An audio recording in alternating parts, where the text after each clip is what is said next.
আমি এখন রয়েছি ময়মনসিংহ মেডিকেল কলেজ গেটের সামনের সড়কে এবং এখানে কিন্তু ডিপ্লোমা ইন নার্সিং মিডিওফারি এবং ডিপ্লোমা ইন মিডিওফারির যারা শিক্ষার্থী রয়েছেন তারা কেন্দ্রীয় কর্মসূচির আওতায় তারা কিন্তু আজকে সকাল বেলা 12টা থেকে তারা কিন্তু বিক্ষোভ কর্মসূচি এবং মানববন্ধন কর্মসূচি পালন করছে। আমরা দেখতে পাচ্ছি যারা শিক্ষার্থী রয়েছে তারা কিন্তু এখানে বিভিন্ন দাবি আদায়ের লক্ষ্যে কিন্তু তারা দাঁড়িয়েছে এবং তারা যেটা বলছেন যে তারা প্রথমত এইচএসসি পাশ করার পর তারা ভর্তি প্রতিযোগিতার মাধ্যমে তারা কিন্তু এই কলেজে তারা নার্সিং যে সায়েন্স অ্যান্ড মিডিওফারি এবং ডিপ্লোমা ইন মিডিওফারি কোর্সে তারা কিন্তু ভর্তি হয় এবং একটা ভর্তি যুদ্ধের মধ্যে দিয়ে তাদেরকে ভর্তি হতে হয় এবং এর পরবর্তীতে তারা 3 বছর সেখানে পড়াশোনা করেন। তারপর তারা 6 মাসের মতো তারা ইন্টার্ন করেন।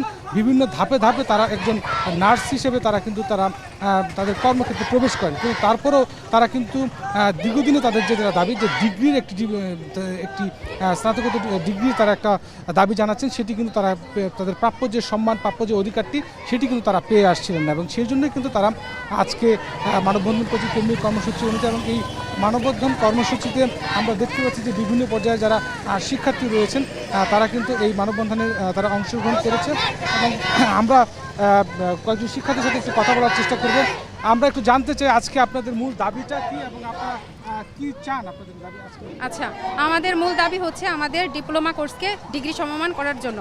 আমরা এইচএসসি পাশ করে মিনিমাম একটা গ্রেড নিয়ে আমরা ভর্তি যুদ্ধ পাশ করে সেখান থেকে আমরা যে যার যোগ্যতা অনুযায়ী বিভিন্ন ইনস্টিটিউট হোক বিভিন্ন প্রতিষ্ঠান হোক আমরা ভর্তি হই। সেখান থেকে আমরা 3 বছর মেয়াদি ডিপ্লোমা কোর্স করি এবং সেটা ইংলিশ ভার্সনের মাধ্যমে আমরা পড়াশোনা করি।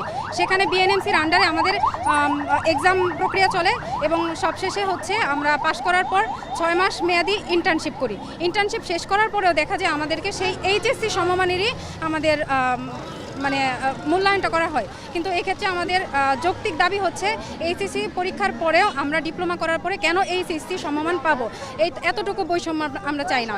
আর যতক্ষণ না আমাদের দাবি আদায় হচ্ছে অতক্ষণ পর্যন্ত আমরা রাজপথে আমাদের কার্যক্রম চালিয়ে যাব। আমরা শুনছিলাম শিক্ষার্থীদের কথা এবং আমরা আরেকজন শিক্ষার্থীদের একটু কথা শুনবো। আসলে আমরা দেখছি যে আপনারা এখানে দাবি আন্দোলনের জন্য এসেছেন। আপনারা মূলত কি বলতে চাচ্ছেন, কি আপনাদের দাবিগুলো এবং শিক্ষাক্ষেত্রে আপনারা কোন বৈষম্যগুলো শিকার হচ্ছেন বৈষম্য নার্সিং ক্ষেত্রে বৈষম্য তো আসলে অনেক ক্ষেত্রে হচ্ছে।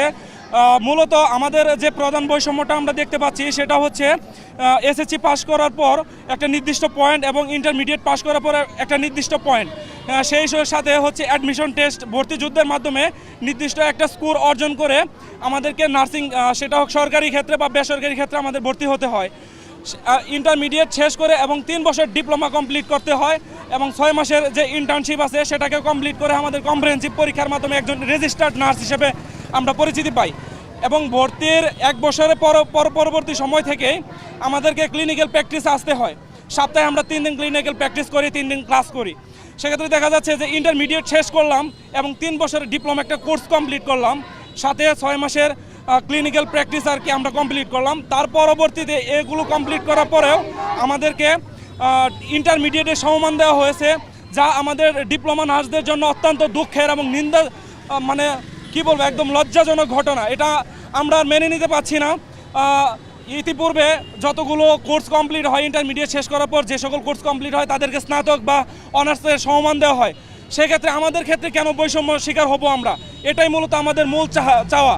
অতএব বর্তমান যে ইন্টেরিয়র গভর্নমেন্ট আছেন ওনার যে আমাদের শিক্ষা উপদেষ্টা আছেন ওনার কাছে আমাদের নার্সদের পক্ষ থেকে প্রাণ ভরে আমরা একটা চাওয়া থাকবে যে উনি অল্প সময়ের জন্য এসেছেন, যদি উনি আমাদের ডিগ্রি সমমান করে দেন তাহলে নার্স জাতি ওনাকে সারা জীবনের জন্য প্রাণ ভরে স্মরণ করবে।